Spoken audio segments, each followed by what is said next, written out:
Փարեվսեզ իմ զրուցակիցն է Հայր Քարեքին աշխարհական անունով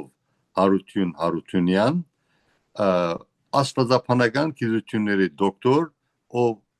այսօր դասավանդում է Երևանի Պետական համալսարանի մեջ եւ գիտական եւ սոցիալական բազմաթիվ ծրագիրներ գիրականացնե հոգուտ Արցախեն բռնակախտի ենթարկված հայրենիներուն ուրեմն Հայր Քարեքինը Մայր Աթոր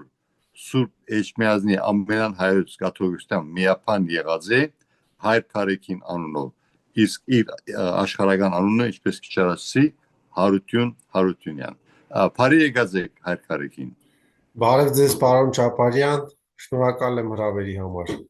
Ես շնորհակալ եմ որ ընդունեցիք հրավերը ուրեմն ինչպես պետք է քննադենք Արմավիրի մարզի Վաղարշավաթ քաղաքի առաջին Ադյանի Թադավորի ինքնաբացարկի հայտարարությունը, որը լսեցինք օգոստոսի 7-ին։ Այո, սա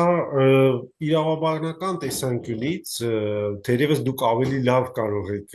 մեկնաբանել, թե ինչու այսպիսի ինքնաբացարկ եղավ, որտեղ մեզ համար շատ զարմանալի էր։ Գրեթե 1 ամիս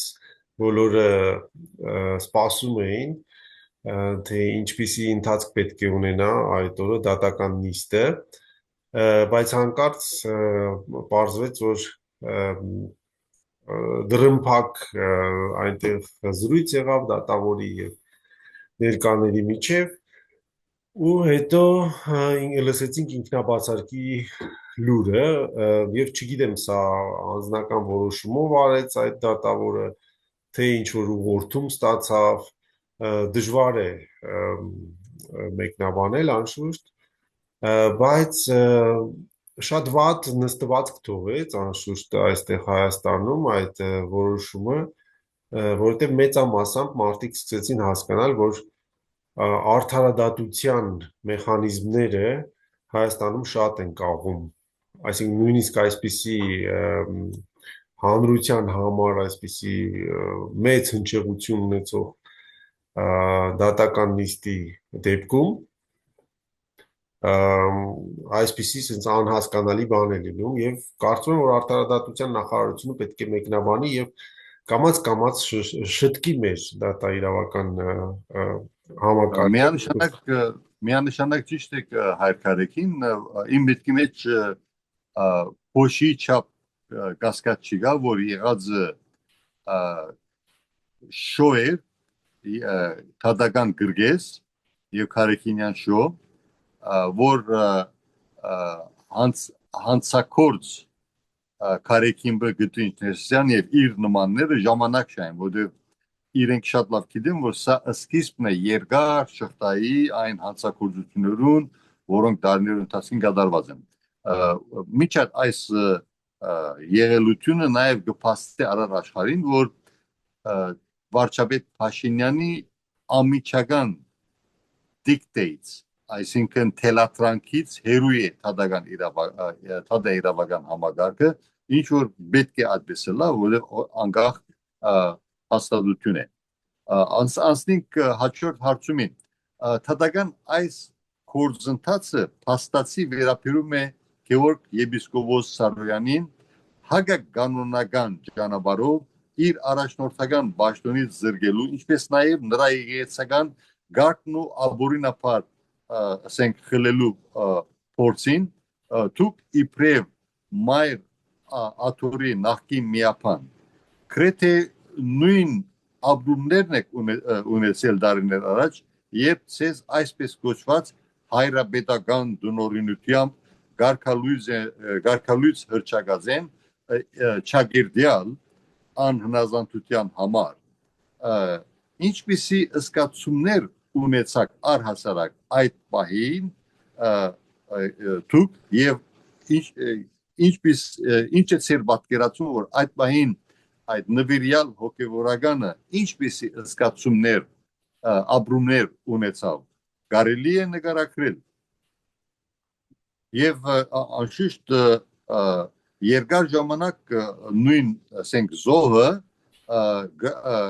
կորոնավիրուսի դիտողս ունեցած է, բայց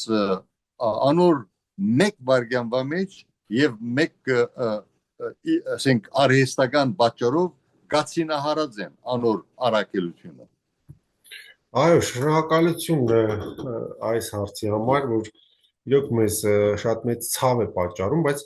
մի բան ուզում եմ ավելացնել մեր նախորդ այդ թեմային, դատաիրավական եւ կապված Գևորգ Սրբազանի հետ եւ կապված նաեւ այն փաստի հետ, որ հիմա Կտրիչ Ներսիսյանին են հրավիրել եւ մյուս 6 եպիսկոպոսներին դատարան։ Գիտեք, այս պահը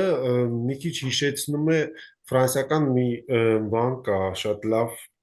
հեղինակ կա ֆրանսիացի Ստենդալ անունով, որ մի լավ գիրք ունի Կարմիրը եւ Սևը եւ գրում է այն դեպքերի մասին, որ տեղի են ունեցել ֆրանսիական հեղափոխությունից հետո, ու այնտեղ ասում են, որ ժողովուրդը ցնցված էր, թե ինչպես կարող են կաթոլիկ մի arczepiskopos-ի հրավիրել դատարան։ Եվ փաստորեն Ֆրանսիայում այդ դեպքերը արդեն սկսվել են 300 տարի առաջ, իսկ Հայաստանում ոնց որ մարդիկ մի քիչ բան էին, էլի սենսացիա էին ուզում սարքեին, հատկապես Կտրիչի փաստաբանը Արա Զոհրաբյանը եւ նաեւ բանը արտաքին հարաբերությունների բաժնի պատասխանատուն մայրաթորի Նաթան Հովանեսյանը իրենք ասում են այսպիսի դեպք երբեք աշխարհում չի եղել, որ բան հովապետին կանչեն եւ այլն դատարան կամ դատեն աշխարհիկ դատարան, բայց ես ձեզ ուղարկել էի եւ Փառք Աստծո դուք էլ կարդացիք, շատ լավ բան արեցիք, հրապարակում արեցիք Armenian Life-ի տպագիր ձեր բանում, թերթում, որ տեսակ Էստոնիայում նույնիսկ, որ Եվրոմիության երկիր է, չէ, փաստացի պետությունը դատական որոշումով այդպիսի խնդիր լուծեց, որ այն բոլոր համայնքները, որ Մոսկվայի պատրիարքությանն են ենթարկվում, մինչև այս տարվա դեկտեմբերի 28-ը պետք է լուծարվեն եւ պետք է ընտրվի նոր մետրոպոլիտ, որը կապված չէ Կիրիլ Պատրիարքի հետ։ Եվ երկրորդը Էստոնիայի դեպքն է, որ ինչպես գիտեք, այնտեղի կառավարությունը արդեն դատական ատյաններով երկարատև աշխատանքից հետո կայացրեց արդեն այն որոշումը, որ իրենց մոտ եղող, իրենց մոտ գտնվող ուղղափառ եկեղեցին պետք է կամ մինչև դեկտեմբերի 28-ը ընդունի Տիեզերական պատրիարքի էկզարխատի գերագահությունը, այսինքն անջատվի Մոսկովյան պատրիարքության վերահսկողությունից, կամ էլ այդ համայնքները, որ դեռ կշարունակեն Ռուսաստանի հետ կապված մնալ, լուծարվելու են։ Սա շատ խիստ որոշում է եւ փաստորեն տեսնում ենք, որ իրենք այդ հարցը լուծում են։ Մյուս օրինակը Սերբիայի բանն է, պատրիարքին է վերաբերվում, որը ժամանակին եղել է մետրոպոլիտ Լյուբլիանայում եւ Զագրեբում, իր անունը Պորֆիրի է, այս մարդուն հիմա հուլիս ամսին դատարանը որոշեց, որ պետք է 10,000 եվրոյով տուգանել եւ այս մեր Գևորգ Սրբազանի դեպքի նման նաեւ իրեն բան է հասնում, նույնիսկ կալանք է հասնում, որովհետեւ ինքը մի հոգեորականի մոբինգի է ենթարկել եւ հետո կարգալույծ է արել։ Սա կրոնական խնդիր չէ, բայց եթե մարդու իրավունքները խախտվել են եւ քրեական հանցագործություն է եղել, վերջ այս մարդը արդեն ստանում է դատական վճիռ։ Եվ այսպիսի դեպքերը շատ են։ Ուղղակի ես չգիտեմ այս մեր Կտրիչ Ներսիսյանի դատապաշտպանը եւ Նաթան arczepiskopos-ը իրենք տեղյակ չեն այս բաներից, իրավական որոշումներից, որ տեղի ունեն Եվրոպական միությունում, թե ուղղակի փորձում են խեղաթյուրել հասարակության կարծիքը։ Սա նախորդ հարցի մասին, իսկ այս երկրորդ հարցը, որ դուք տվեցիք մեր կարգալուծության մասին, սա շատ ցավալի երևույթ է, որովհետև դու ամբողջ կյանքդ երիտասարդ տարիքում մտնում ես դեպրեվանք կամ ճեմարան եւ պատրաստվում ես այդ ծառայությանը ու կոնկրետ իմ պարագայում այնպես եղավ, որ ես հետո Գարեգին առաջինի մոտ էի ծառայում իբրև սարկավակ եւ վերարանում իր քարտուղարությունում էի ու Գարեգին առաջինը դե գիտեք շատ իմաստուն մարդ է, շատ խելացի եւ գրագետ եւ շատ էկումենիկ եւ մեզ մեջ ինքը կարողացավ այդ սերը, հայրական սերը կամ այդ միաբանական եղբայրությունը սերմանել։ Ու բացի դրանից, ասեմ, նաև ինքը որպես գիտնական միշտ քաջալերում էր, եթե դու ուզում ես գնաս արտասահման ուսանելու, կրթվելու, ինքը սիրով տրամադրում էր բոլոր հնարավորությունները եւ նաև կրթաթոշակ էր գտնում մեր համար, որ գնանք եւ շարունակենք։ Ես իր օրոք գնացի Բոսեի, այսինքն Շվեյցարիա եւ ստացա Certificate of Ecumenical Studies ու հետո նաև Ներսես Պոզապալյանի տեղապահության օրոք ստացա տեղապահի օրհնությունը, որ Գարեգին Բեկչյան arczepiskopos-ի մոտ գնամ Գերմանիա եւ այնտեղ ծառայեմ իբրև հոգեորական եւ ուսանեմ Գերմանիայում։ Այնտեղ ստացա Licentiate of Theology, այսինքն ոնց որ Master of Divinity եւ այդ ընթացքում հետաքրքիր բաներ եղան, որ Պետրիշ Ներսիսյանը եկավ ու ինքը sense քանի որ ինքը կոմպլեքս ունի հոգեբանական, այսինքն թերարժեքության խնդիր ունի, ինքը չի ուզում որ հոգեորականները ավարտեն եւ դիպլոմ ստանան, որովհետեւ ինքն էլ դե գիտեք ժամանակին չի սովորել, ոչ մի բան չի ստացել, ոչ մի վկայական միշտ ուզում եմ որ դու կիսա թողած, այսինքն բաց գեշտալտ ունենաս, էլի որ չես ավարտել, չես վերջացրել ու նաև ինքնուրույն հետո որ չկարանաս դու ոտքի կանգնես։ Եվ հետո ինքը տենց կանչեց ինձ հետ, չնայած ես ստացա իմ բանս մագիստրատուրան ավարտեցի, կանչեց ինձ հետ, նշանակեց Սևանի տեսուչ։ Դպրևանքում ես այնտեղ Սևանի ծառայեցի 1.5 տարի, հետո որոշեց, որ չէ, ես ուսանողներին հեղափոխական եմ սարքում, ուսանողները շատ լավ են զգում իրենց իմ մոտ եւ գրեթե ոչ մեկին չեմ հեռացնում ճեմանից բանի համար, ինչ որ հանցանքների կամ առաջադիմության համար։ Դա արդեն մի անգամ բարձրաձայնել եմ հանրության առջև, չեմ ուզում կրկնեմ, բայց ինքը նորից ինձ ստիպեց, բա թող գնաս տեղից, էսի քո տեղը չի,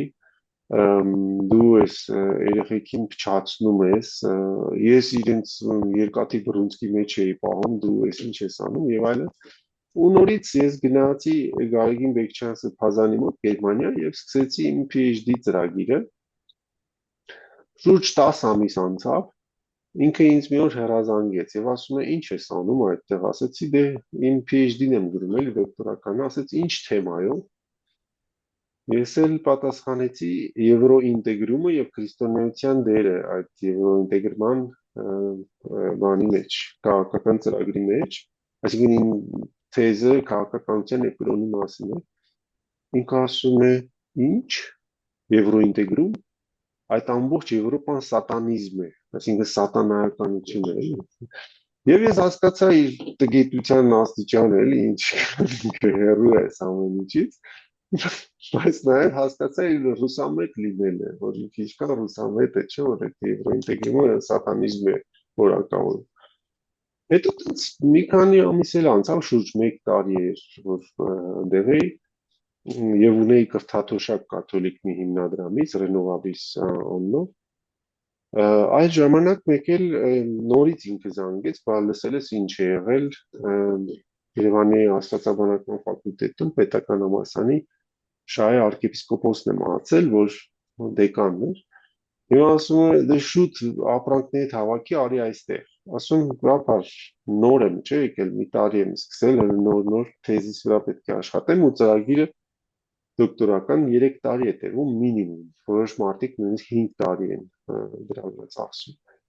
Ինքը ասեց, չէ, հենց հիմա արի, որովհետև մենք խնդիր ունենք այստեղ, ֆակուլտետը մեր ձեռքից կորցնում ենք։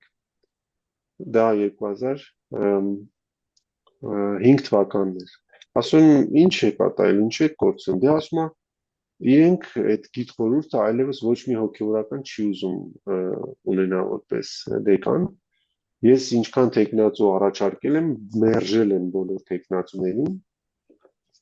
Եվ միայն դու եթե գաս, իրանք քեզ գիտեն, իրանք քեզ սիրում են, իրանք հետ դու աշխատել ես Սևանում, որոշ մարդիկ իրանք քո պրոֆեսորներն են եղել, քեզ կընդունեն։ Ես ասում եմ, բայց կներեք, ես չեմ ավարտել, իմ դոկտորականը չեմ վերջացրել, եւ ինչպես պետք է ես գամ այդտեղ դեկան դառնամ, էլի, դա մի քիչ լուրջ չի, չէ՞, ասեն։ 30 տարեկան էի այդ ժամանակ։ Ինքն էլ ասեց, դե կապ չունի, կգաս մի 6 ամիս կաշխատես, հետո փոխանորդ կնշանակես իմ ասած մարդու ու մեջտեղից դու դուրս կգնաս, այսինքն ուր կուզես էլի գնաս։ Ես էլ ուղղակի հարց տվեցի, ուրեմն փաստորեն մենք խաբում ենք, այս մարդկանց այդ գիտխորհրդին պետք է տենց անենք, մանիպուլյացիա անենք։ Ինքը ասում է, հա, ինչպես կուզես, դա կոչի, կարևորը ես ֆակուլտետը պետք է նորից իմ ձեռքը վերցնեմ։ Ես էլ երբ որ ասացի, դե կներեք, չեմ անելու այդպիսի բան, դա իմ խղճի դեմ է։ Ինքը շատ զարմացավ, ասում է, ինչպես, եթե ես քեզ մի բան եմ ասում, ուրեմն ակում տալու եմ միայն մեկ պատասխան, դա այոն է։ Ես էլ ասացի ոչ, դա հակաքրիստոնեական քայլ է ձեր ասածը եւ չի կարելի այդ մարդկանց խաբել։ Եթե դուք ձեր տեխնացուին չեք կարող անցկացնել, թող իրենք իրենց տեխնացուին ընտրեն։ Ճիշտը դա է։ Ուտեղից մեր կոնֆլիկտը սկսեց մոտ 6 ամիս տևեց։ Իմ arczepiskopos-ը Գարեգին Բեկչյանը Գերմանիայից շատ էր ուզում, որ բանը այս խնդիրը ինչ որ մի ձև հարթեցնի, այսինքն բանանի, միջամտի, բայց չստացվեց։ Ես ունեմ նաև իր նամակները, որ ինքը գրել է մայրաթոր, ունեմ նաև arczepiskopos Բեկչյանի նամակները, որ ինքը ինձ է գրել, երբ որ պետք լինի ես դա կհրապարակեմ։ Եվ նաև հետաքրքիր էր մի զրույց, որ ես ունեցա դիվանապետի հետ, Արշակ Խաչատրյանի հետ, որովհետև եկա Էջմիածին, փորձեցի բան անեմ, համոզեմ այս մարդկանց, հանդիպեցի նաև Գերագույն խորհրդի որոշ անդամների հետ, փորձեցի բացատրեմ, էլի, որ եկեղեցու համար եմ ես անում այս դոկտորականը, բայց Արշակ Խաչատրյանը ինձ վերջում ասեց, հա, դե ճիշտ է բան, բայց ինչ կլինի, դու դիմում գրի, դու ինքնակամ հեռացի, որպեսզի եկեղեցու իմիջը չփչացնենք, էլի, առանց էլ վատ է, էլի, մեր եկեղեցու վիճակը, ու եթե նորից էլի մարդ կարգալուծանի, դա թուրքոսը, ուրեմն հայտարարենք, էլի, լինելու։ Ես պատասխանեցի, չէ, եթե ինքն է ուզում, թող ինքը անի, ես ինչի պետք է դիմում գրեմ, ես չեմ ուզում իմ ծառայությունը կասեցնել։ Ու տենց վերջին 2 շաբաթ ժամանակ էր տվել, որ պետք է ես վերադառնամ ու դառնամ աղորնող միաբան, այսինքն ամբողջ կյանքս ապաշխարեմ իմ աննազանդությունով։ Ես էլ ասացի, չէ, ես չեմ անելու։ Ու վերջը իրանք այտենց կարգալուց արեցին, բայց հետաքրքիր ինչ է, որ ոչ մի կարգապահական ժողով այն ժամանակ չեղավ, չկար տենց բան, էլի, կարգապահական ժողով, բան եւ այլն։ Ոչ մի թուղթ ես չեմ ստացել, եւ միայն 2006-ի հունվարի 31-ին Արմաշ Նալբանդյանից, որ Դամասկոսի առաջնորդն է, մի հատ SMS եմ ստացել, որ մեջը գրած էր Հայր Գարեգինին կարգալույց են արել ու մի 5 հատ հարցական նշան։ Ես էլ մի հատ խիստ պատասխան գրեցի, թե ինչ եմ մտածում այդ կարգալույցանողների մասին ու իրանց համակիրների մասին, եւ դրանով խնդիրը վերջացավ, բայց այդ ցավը ահագին երկար ժամանակ ինձ տանջում էր, մոտ 3 տարի, եթե սուտ չասեմ, որովհետև Գարեգին Բեկչյանը ինձ շարունակում էր ասել Հայր Գարեգին։ Ինչքան մենք տեսնում ենք, միշտ հրավիրում էր ինձ դասախոսությունների էր ուղարկում տարբեր տեղեր, էկումենիկ հավաքների էր ուղարկում, հետո եթե ամառային ճամբարներ էին լինում, այդ ժամանակվա փոխարաշնորդը Սերոբե վարդապետ Իսախանյանն էր, որ հիմա Գերմանիայի թեմի առաջնորդն է։ Իր հետ գնում էինք, երեխեքի հետ աշխատում էինք, եւ ծանր էր դա, որովհետեւ մարդիկ բոլորը բան էին անում, զարմանում էին։ Ես հիշում եմ այն ժամանակ ինտերնետ շատ չկար, բայց ասենք մեկ-մեկ լինում էր նույնիսկ թաղման էին գնում, թաղման արարողության ու Գարեգին Բեկչյանը ասում էր դու իմ հետ արի, էլի, ասենք ծանոթ մարդ է մահացել, որ գնում ենք, ես իր ճամպրուկը բացում էի, օգնում էի իրան, որ հագնի վեղարը եւ իր փորոնը, շուրջարը, մեկ է տեսնում եմ մի հատ ծալված կարմիր շապիկ է դրած, սարկավագական, ասում եմ, էս ինչա, ասում է, էսի Մերուժան Սեդեֆյանն է դրել մեր սարկավակը, ավակ, դու պիտի հագնես, սա, ասում եմ, ես ինչ հագնեմ, դա ասում է ինձ կօգնես, էլի ասիստենտ է ֆիլմ, տենց որ շապիկով երբեմն գուրվար էի գցում, երբեմն օգնում էի իրեն, թաղմանը, մեկ էլ վերջում պոլսայերը գալիս էին, ասում էին, ասիկա մեր հայր Գարեգինն է, չէ՞։ Ես բացան ասում եմ, այո, անշուշտ ինքն է։ Նա այս մարդիկ չգիտեն, ասում են, վայ, ես ինչ լավ մոդեռն հայրսուրբ ես դու, մորուքը ծափրած ես, այսպես կարմիր շապիկ հագած ես, սև եղարը գցած ես, ասանք պետք է լան մեր հայրսուրբերը։ Ես սենց ուրախանում էի։ Ես բայց ցավ էի ապրում, էլի, որովհետև այդ մարդիկ գիտեին, ճանաչում էին ու բազմաթիվ նամակներ էին գրել կաթողիկոսին, նաև մեր սարգավակները ամբողջ թեմի հավաքական նամակ էին գրել, ու այս ամեն ինչ եթե հաշվի չեն առնում, եթե իրանք ոնց որ ժողովրդին արհամարում են, դու ավելի շատ ես այդ ցավը տանում ու մի բան էլ ասեմ, որ ես երբ որ տարա իմ ճամպրուկը հանձնեմ, բան Քյոլնի առաջնորդանի եկեղեցի, դե մենք Գերմանիայում չունենք, էլի տենց շատ հայկական եկեղեցիներ, ընդամենը 3 եկեղեցի կա, բայց 15 համայնք, այսինքն եթե մենք գնում ենք ինչ-որ այնտեղ պատարագի կամ արարողություն անելու, մկրտություն արսանի, մենք ճամպրուկով այդ մեր ապրանքները մեզ հետ տանում ենք գնացվող։ Այսօր եկա որ հանձնեմ իմ ապրանքները, կարգալուծությունից հրահանգից 1-2 շաբաթ հետո էր։ Գարեգին Բեկչյանը շատ էր վատացել, ինֆարկտ էր նույնիսկ ստացել, հիվանդանոց էր ընկել, բայց ես իրան տեսա, ինք ասում եմ, չէ, դու մեղք չունես, դու մեղավոր չես, դու լրիվ արդար ես։ Ու այս ապրանքները որ տարա հանձնեմ, ես դες մտածում եմ, մեկ գտամ այդ ամբողջ պատարագի չիզկեսները, խաչը եւ այլն, ու էլ այս հարցերը կմոռանամ էլի միշտ։ Բայց մի հատ բան եղավ, sense հրաշքի պես, որ երբ որ իջա գնացքից, տեսնեմ այս ճամպրուկս շատ տաք է, այսինքն ջերմություն կա այս ճամպրուկից դուրս եկող։ Ու ես չհասկացա ինչա, մտածեցի, ասեցի կարող է բան է, դե ձմեռ է, էլի փետրվար ամիսն էր արդեն, ասում կարող է դրել եմ այդ տաքացուցիչի կոնդիցիոների մոտ եմ դրել գնացքի մեջ, երևի դրանից է, տաքած է։ Բայց որ գալիս եմ գիշերը 8 ժամի եկեղեցի, մտնում եմ բանալիները վերցնում եմ, մտնում եմ ավանդատուն ու մութ է եկեղեցում, մարդ չկա, միայն ես եմ, բացում եմ այս ճամպրուկը, մեկ էլ ես զգեստները հանում եմ պատարագիչի, բոլորը այնպես տաք են, ոնց որ նոր հարթուկած լինես, բայց շատ տաք։ Դες հերթով հանում եմ, զարմանում եմ, ասում եմ, այսքան տաք, ես ինչի՞ց է։ Հետո մի հատ փոքր պայուսակ կա, որ մեջը խաչն է, նշխարներն են այդ մկրտության համար որ պատրաստած ու միրոնի համար մի հատ փոքր սափոր կա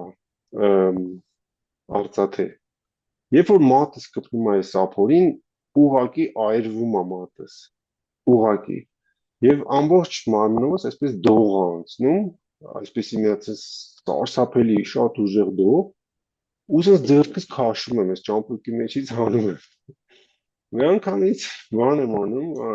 Գարեգին arczepiskopos-ին եմ նորից մոտենում, ինքը այնտեղ վերևը երկրորդ հարկում էր քնում, առաջնորդ անում, ասում բազանս այս բան եղավ, ինչ անեմ։ Ինքս ես ժպտաց, ասեց, տեսնում ես, որ ես քեզ ասում դու մնում ես Հայր Գարեգինը,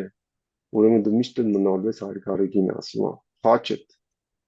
մերոնի ծափորը եւ նշխարի տուփը պահելու ես մոտդ, վերջացած է, մինչև կյանքիդ վերջ։ Եվ այդպես էլի, այսինքն այս բաները, տեսեք դուք հարցնում եք կամ դուք ինձ դիմում եք որպես Հայր Գարեգին, դա անհնար է մոռանալ, էլի, այսպիսի բաներ, չգիտեմ էլի, որ պատահում են կյանքում եք, ես կարծում եմ, որ բոլոր այս տղաները, ով կարգալույց են եղել, մի մասը շարունակում են պատարագան, մի մասը ծառայում են, եւ կարծում եմ դա ճիշտ է, որովհետեւ Սուրբ Հոգու այդ շնորհները կամ այդ օծումը, որ դու ստացել ես, Qur'անի վրա, ոչ մեկ չի կարող մի թղթի կտորով հանել։ Այո, Հայր Քարեքին նախ շնորհակալություն այդպես մանրամասն եւ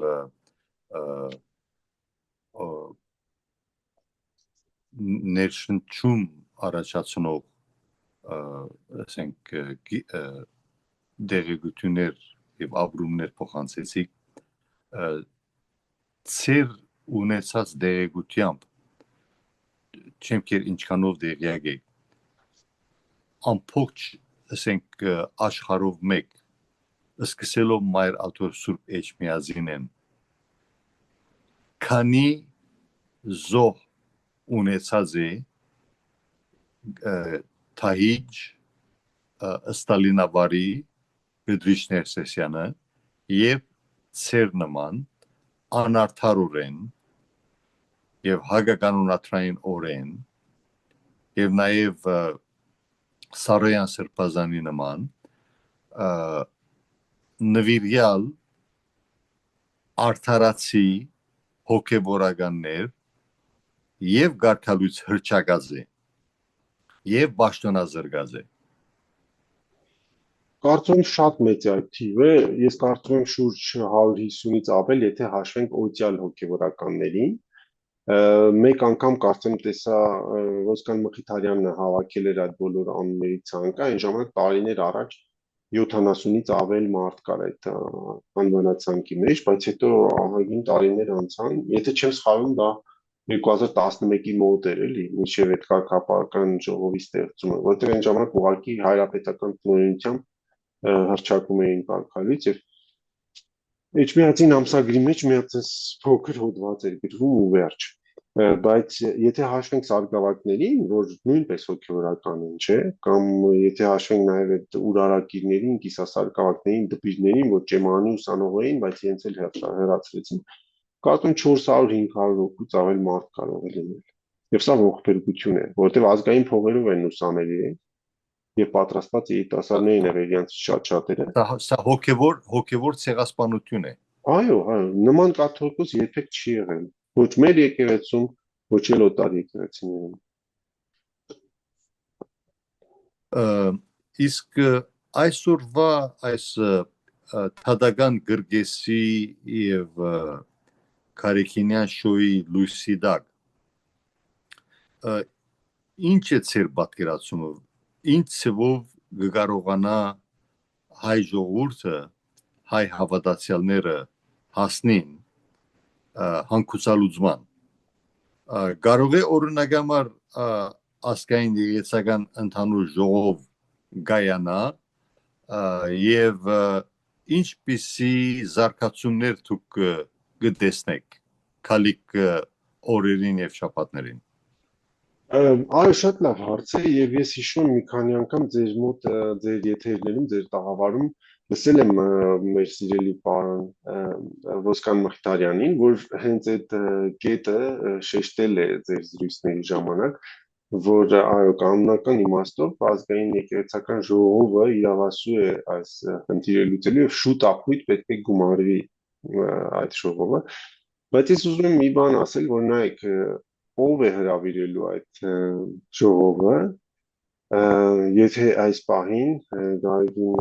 Բեն, Գդրիչ Ներսիսյանը չի ուզում նման բան անել։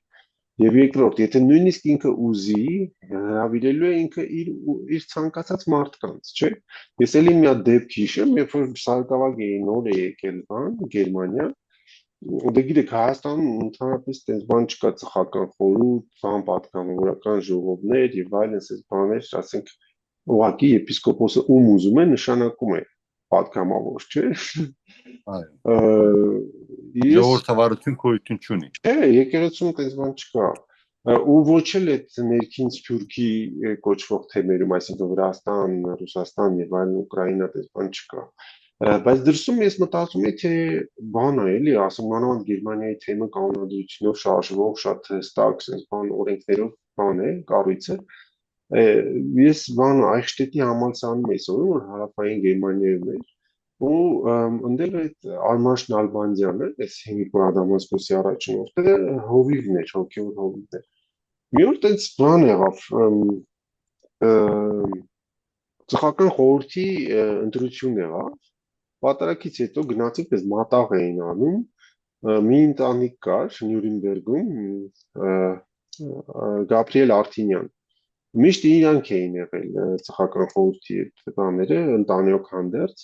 ատենապետը եւ այլն, sense բան, մեկ էլ ինքը sense թղթեր ա բերում այս արմաշը, ինձ նշանակում են ատենապետ, չէ, ատենադպիր, ինքը ատենապետ,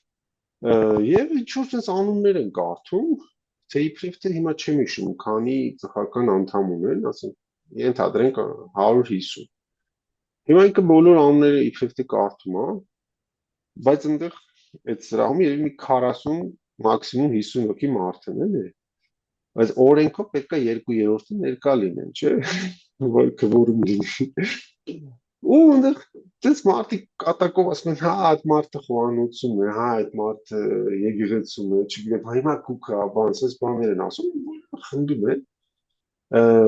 Իբրև թե քվորումը ապահովված է, հիմա ինքը թղթերը բաժանում է այդ ընտրա թերթիկները, որ անուններ լրացնեն, դե ասենք ընդամենը 50 հոգի է ստանում թերթիկ,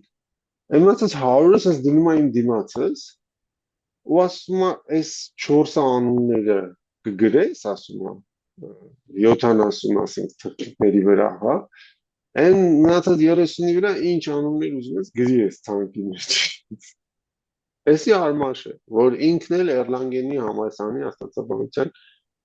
բան էր, ուսանող էր, ու ես շատ լավ ընկեր էի իր հետ, ես ես չեմ հասկանում, ասում արմաշ, այս ինչ եք անում, ասում է, հա, դե ստեղ միշտ էլ սենց է, ասում լսի, ուրեմն 99 թվին էլ եք դուք սենց արել, հա, որ կտրիչին սենց եք ընտրել, այս սենց պատգամավորներով, ահա դե բա դու ինչ էիր մտածում։ Եվ հետո Գարեգին Բեկչյանի հետ ես խոսում եմ, ասում, դե մենք շատ անկեղծ էինք, շատ մտերիմ էինք իր հետ, ասում Սրբազան, ասում ես ինչ ա կատարում։ Ինքը ասում է, «Էթուն ինչ կգարձեիր, ոստեղ արդասահման ով փող կուտա, անիգայել կնդրվի»։ Իրենց մշակույթի հիման վրա, այսինքն Քարեքինաբաշտերի մշակույթի Հա, ես շատ հիասթափվեցի։ Այսինքն մեկ խոսքով արտասահմանը փճացուցին անցնող 20-26 տարիներին։ Եվ արտասահմանի հատկապես ասենք ազատ աշխարհի մեջ գործող թեմերը, որ ուժեղ ժողովրդավարական մշակույթ զարգացած էին ըստ կանոնատության, անգլերեն bylaws, սրանք եկան դաբալեցին սահմանատությունը եւ ժողովրդավարությունը։ Այո, որովհետև հետո նայես եւ հիմակվա թրությամբ նույնիսկ այն ուղամիտ աշխարհականները, որոնք կծառայեին օրինաբաշխության հովանու ներքո, այդ աշխարհականներուն հերացուցին, որովհետեւ հանգարց այդ աշխարհականները չթիմեն օրինակ համար Կալիֆոռնիայի բարակային, չթիմեն Կալիֆոռնիայի նահանգային թադախազության։ Ինչպես որ քիչարած գնշեի Էստոնիա եւ այլ, ասենք, զարգացած երկրներ, պետությունը բարդականություն ունի միջամդելու եւ որ կրոնական կամ հասարակական գազագերբության օրենսդրությունը գխախտեն մարդիկ հենց գազագերբության ներսից։ Այո, եւ ես հասկացա, որ իրենք ուզում են միայն հարուստ մարդկանց առաջ քաշեն, որտեվ հետո իրենց դրամ է պետք, որտեվ Կտրիշ Ներսիսյանն էլ ամեն տարի գումար է, չէ՞ ուզում, պաշտոնապես էդի կոչվում է Գրիգոր Լուսավորչի լումա։ Ամեն թեմի վրա ինքը տես տաքս է դրել, որ կապ չունի դու, ունես, չունես, դիտած, նույնիսկ ասենք Արցախի թեմը մաներից խնդիրներից հետո պետք է էլի լումա մուծել։ Այսպես։ Հա։ Կալով հանգուցալուծման, եթե հանգարց Քարեքին Գդրիշ Ներսիսյանը արկելք հանդիսանա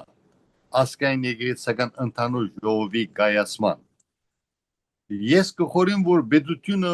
բարդավոր է միջամդ է եւ նույնիսկ բարդավոր է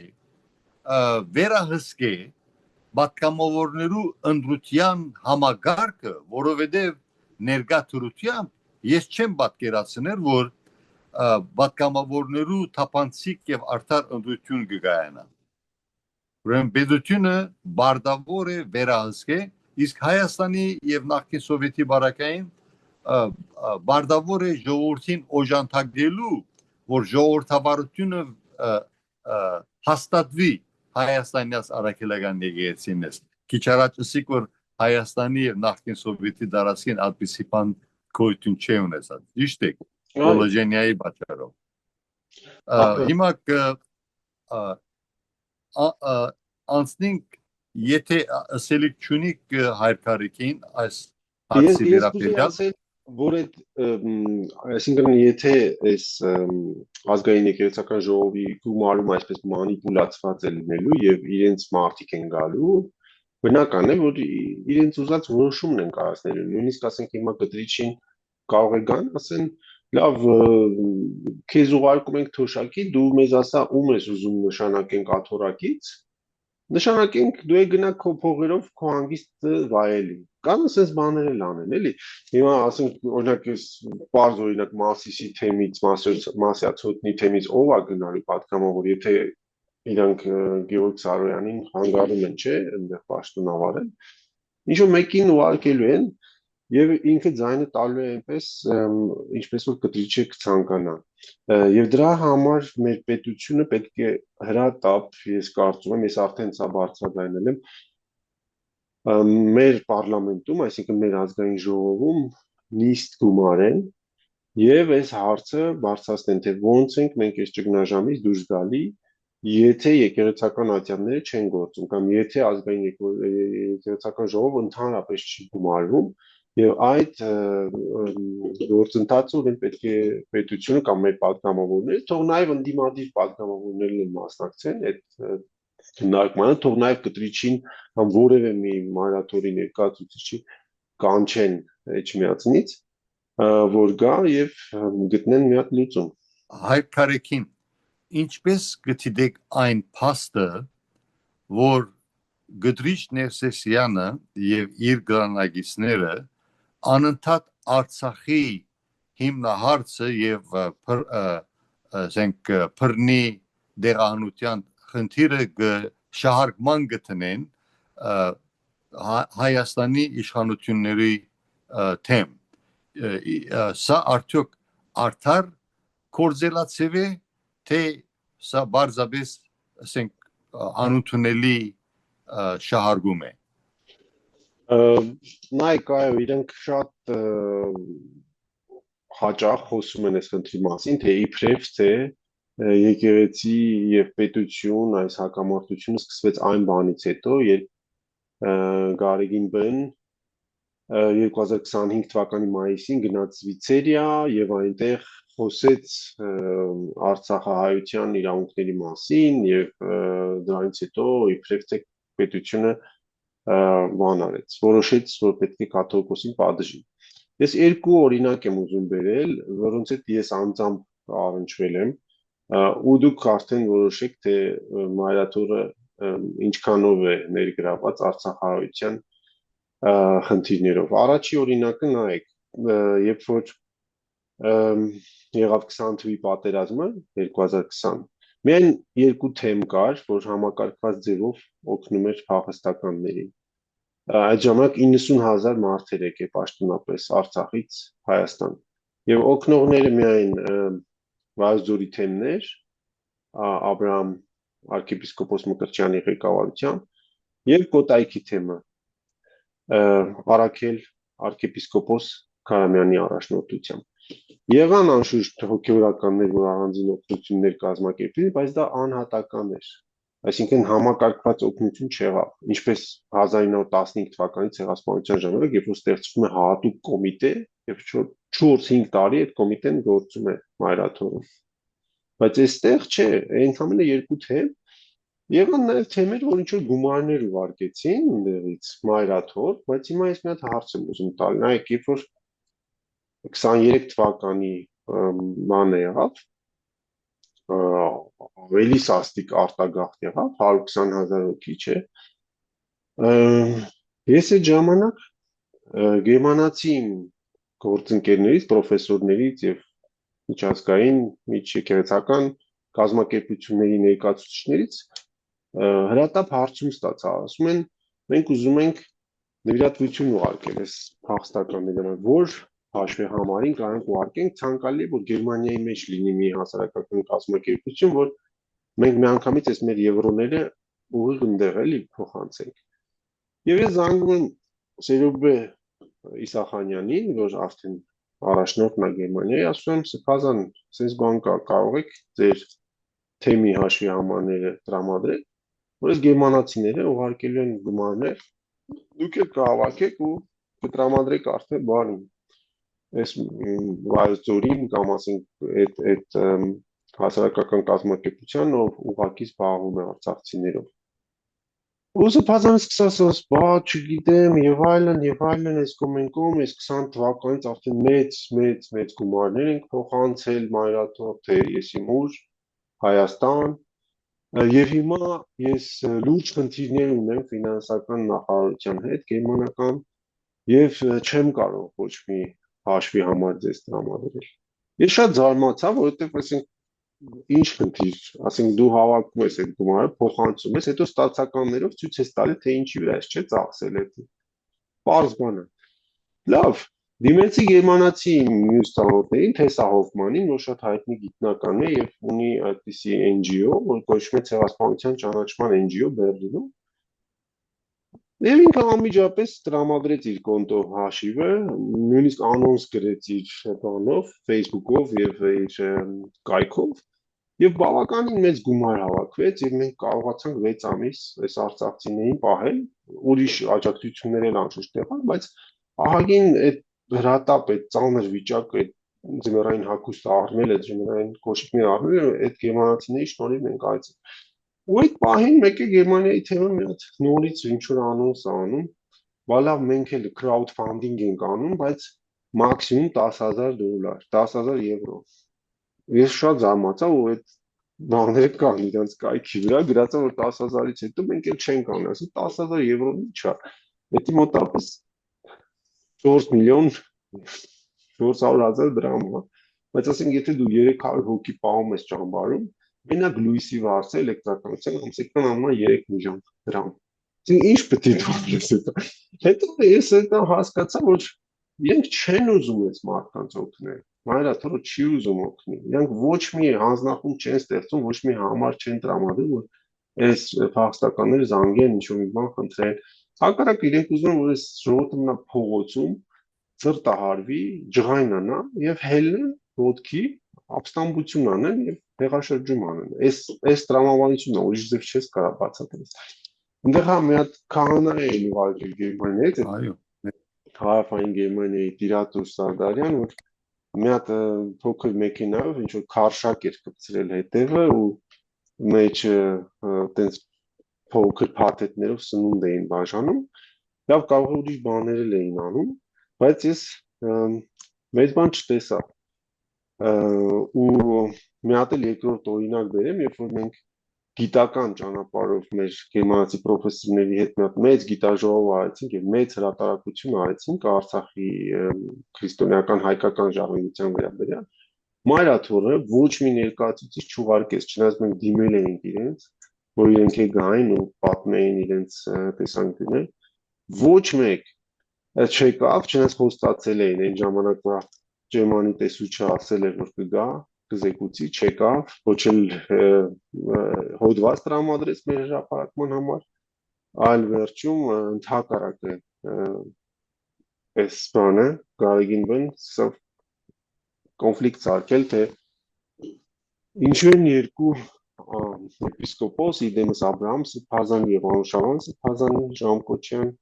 եկել մասնակցել եւ մեզ հետ այդ կոմունիկեն են ստորագրել, որ շատ հայտնի կոմունիկե եղավ 150 մասնակիցներ ստորագրեցին եւ նույնիսկ ՄԱԿ-ը արձագանքեց մեր այդ բանին, գիտաժողովին եւ Ադրբեջանին բան արեցին, սաստեցին, որ կասեցնի այդ հուշարձանների ոչնչացումը, բայց մայրաթորը դրան չմասնակցեց։ Հիմա հարց, եթե դուք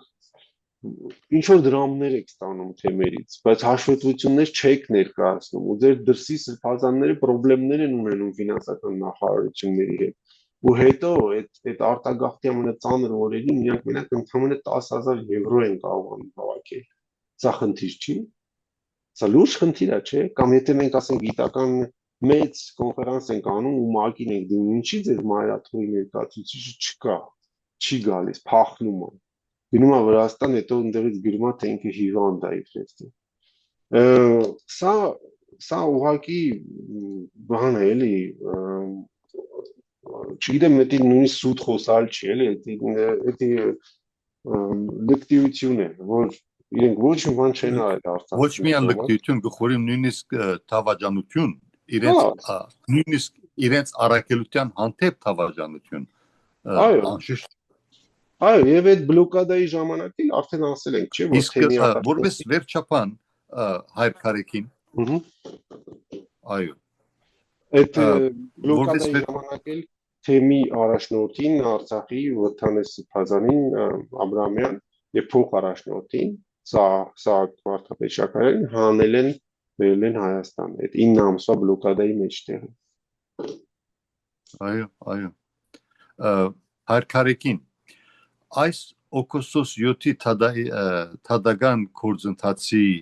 արդիվ մյուս նվիրաբեդական աթոռներու քաղաքալները այնպիսի ելույթներով հանդես եկան, որ շատեր ապշած էին, թե իրենք կպաշտպանեին Գդրիչ Ներսեսյանին։ Ինչպես պետք է հասկանանք այդ հայտարարությունները եւ ինչու անոնք այդքան սրդակին կսադարեն Սուրբ Գրիգոր Լուսավորչի գահը ուզուրպացրած անցին եւ նրա հակապետական կեցվածքը։ Շատ լավ հարց է, ես կարծում եմ պետք է հստակ հասկանալ այդ կապը, որ կա նվիրապետական աթոռների միջև եւ նրանց կապը Դաշնակցության հետ եւ նրանց կապը Ռուսաստանի հետ, չէ՞։ Բայց մի հատ նախերգանք եղավ մինչև այդ հայտարարությունները նախ մի քանի եպիսկոպոս խոսեցին, օրինակ այս նոր նշանակված Գեղարքունիքի եպիսկոպոս Իսահակ Պողոսյանը, որ տեքստ գրեց, որ ChatGPT-ով գրած տեքստ էր, ինքը նույն բանն անում, ինչ որ Կանադայի թեմի առաջնորդը Աբգար Հովակյանը, ինչ հայտարարություն է անշուշտ։ Հետո սկսեցին առանձին եպիսկոպոսների կանչել շողակաթ հեռուստատեսությամբ խոսալու, օրինակ Արմաշ Նալբանդյանին կանչեցին Դամասկոսի շնորհիվ ինքը բաներ պաշտպանեց, թե իբրև թե Սիրիայում ցես բան մենք չենք կարող տեսնել, որ Սիրիայում հանգարց այդպես կրոնապետին կկանչեն դատարան եւ այլն։ Ինձ թվում է սրան լավ արձագանքեց Գեորգ Սարոյանը իր վերջի եպիսկոպոս Սարոյանը իր վերջի հարցազրույցում ասեց, նայեք, եթե դուք Սիրիայում ցես մի բան անեիք, դատարանի որոշումը չճանաչեիք միջանկյալ, ձեր կառավարությունը հետո ուր կտամեր ու ձեր վերջը ինչ կլիներ, չէ՞, եթե դուք ըմբոստանայիք, չէ՞։ Լավ հարց է։ Ու իրենք չէին կարող, ոչ էլ Արամ առաջին կաթողիկոսը կարող է իր երկրում ըմբոստանալ Լիբանանի կառավարության դեմ, անհնար է, չէ՞։ Բայց Հայաստանի դեմ իրենք sense հոխորտում են, Հայաստանի դեմ խոսում են, եւ ես կարծում եմ այստեղ մի զավեշտալի բան կա, որ եթե նայեք Երուսաղեմի պատրիարքը Նուրհան պատրիարքը ինքը ժամանակին քննադատել է շատ խիստ Գարեգին Բ-ին, ինչպես նաեւ Մեսրոպ Մութաֆյանը Կոստանդնուպոլսի պատրիարք, բայց հետո ինչ որ փոփոխություն է եղել, այսինքն sense կարելի ասել իրենք կաստրացիայի են ենթարկվել, ամորզահատվել են ամբողջությամբ եւ շատ բաներով, երևի կոմպրոմատներով կամ եւ այլն իրենց սաստել են։ Ես կարծում եմ, որ իրենք ուրիշ ձև չէին կարող էլի պահել այս իրավիճակում, իսկ Արամ առաջինի պարագայում ես շատ զարմացա, որովհետեւ սովորաբար դաշնակցականները ասում են մենք միայն մեկ կաթողիկոս ենք, չէ՞, ճանաչում։ Այդ իրանք ասում են մեկ ազգ, մեկ եկեղեցի եւ դա պատկերացնում են միայն Կիլիկիո հաթոռը, բայց հանկարծ մեկ էլ այս պարագայում ոնց հիշում են, որ կա ամենայն հայոց։ Բայց օրինակ ես Կանադայում եմ եղել, postdoc եմ եղել, այնտեղ երբ որ Արամ առաջինը գալիս էր, ոչ մի էջմիածնական եպիսկոպոս չէր գնում իրան դիմավորելու, չէր էլ հանդիպում։ Ոչ Բագրատ Գալստանյանը, ոչ Սաբգարը, Հովակիվան չեն ճանաչում իրանք Կիլիկիո կաթողիկոսին, բայց ինչի են հիմա եկել հանկարծ հիշում, չէ՞։ Եվ կարելի է սա այնպես ամփոփել, որ իրենք ուղղակի ուզում են ցույց տալ, թե իրենք մի լոկոմոտիվի մեջ են, եւ այդ լոկոմոտիվը sense սրընթաց փորձում է գնալ առաջ եւ դիմակայել Հայաստանի իշխանություններին, բայց այս կողմից պետության լոկոմոտիվն է գնում եւ իրենք նույն ճանապարհի վրա, այսինքն նույն ռելսի վրա վերջում գալու են հարվածելու են իրար։ Ու այդ լոկոմոտիվներից մեկը վայր է ընկնելով։ Ուղղակի իրենք չեն հասկանում, որ այս 300 տարվա մեջ բանը այդ եկեղեցականը երբեք չի հաղթել աշխարհիկ իշխանության որևէ ներկայացուցչի առաջ։ Եղել են փոքր երևի դեպքեր, երբ որ դատարանը նաև եկեղեցականներին է արտոնություն տվել, բայց ձեր մոտ Ամերիկայում կա չէ Թոմաս Ջեֆերսոնի հոսույթը wall of separation, այսինքն ցես պետք է բաժանված լինի այս ամենը։ Դուք չեք կարող գաք այդ պատից այս կողմ ու փորձեք ինչ-որ միջամտեք պետական հարցերին։ Եվ եթե դուք արել եք դա, ուրեմն շատ ավելի վատ այդ մայրաթորի համար եւ շատ ավելի ամոթ Անտիլիասի համար ու Կոստանդնուպոլսի ու Երուսաղեմի համար, որ պաշտպանում են այդ միջամտությունը։ Այո, փաստորեն այս մարդիկ չեն գիտակցիր եւ մի քիչ ինքնազարգացման գարիք ունեն այն հասկացողությամբ, որ հասարակությանը կպատկանի եւ եկեղեցին եւ պետությունը։ Քաղաքացիական հասարակությունը դերն ու դիրականն է։ We the people, ինչպես որ Ամերիկայի մեջ կսվի եւ դա շատ ճիշտ է։ We the people, մենք ժողովուրդս։ Ուրեմն ժողովուրդն է դերը դիրականը Ամերիկայի պետության բոլոր ասենք ազգային հարստություն, իսկ հայ ազգի բարակային հայ ազգն է դերն ու դիրականը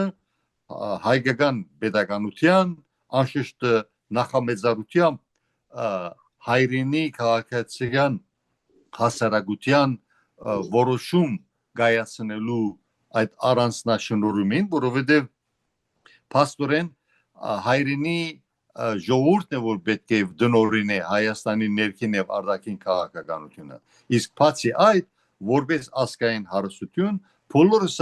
մեկ ամբողջություն ենք եւ այս մարդիկը գխորին, որ եկեղեցին իրենք կարող են իրենց բաբային դուկանը վերածեն։ Ինչպես որ բադայեցավ դժբախտաբար անցնող 30-40 տարիներուն ընթացքին AGB-ուն օրինակ համար հոփենետմենը հայ բարեգործական ընդհանուր միությունը հայապական տաշնակցությունը եւ այլ գարույցներ բռնազավթված են այսօրվա օրով եւ ինչպես որ դուք նկարագրեցիք նույնիսկ գժնշեն Արամ կաթողիկոսին վրա որովհետեւ նայել ուեգից թարնա գրեմլի դիկտեյտներուն, այսինքն թելատրանքներին։ Եվ անորամար է, որ մենք այսօր ագանադես ենք, որ սպյուրքի մեջ AGB-ի ղեկավարությունը, Տաշնակցության ղեկավարությունը իրենց մամուլներով եւ խոսնակներով աննահանջ պայքար հայտարարած են Հայաստանի Հանրապետության թեմ, ինչու որովհետև իրենց գլանագիծը գդրիչներսությանը, որ իրենց նման հանցագիծ է, որովհետև գիտեք հայկական Ալիբաբայի 40 քողերը նույն քարանցավի մեջ, նույն քարայրի մեջ։ Փաստորեն այդ կորձընթաց առաջ կերտա, ուրախ եմ, որ ծեր նման հայրենագիծներ ունենք, հավատագիծներ ունենք, որոնք լուսավոր մտքով եւ երկաթյա կամքով կարաշնորթվին, որովհետեւ այս գացությունը բարեփոխվի եւ we the people, մենք ժողովուրդս, մենք քաղաքացիական հասարակությունս վերադիրանա իր զնյալ իրավունքներուն։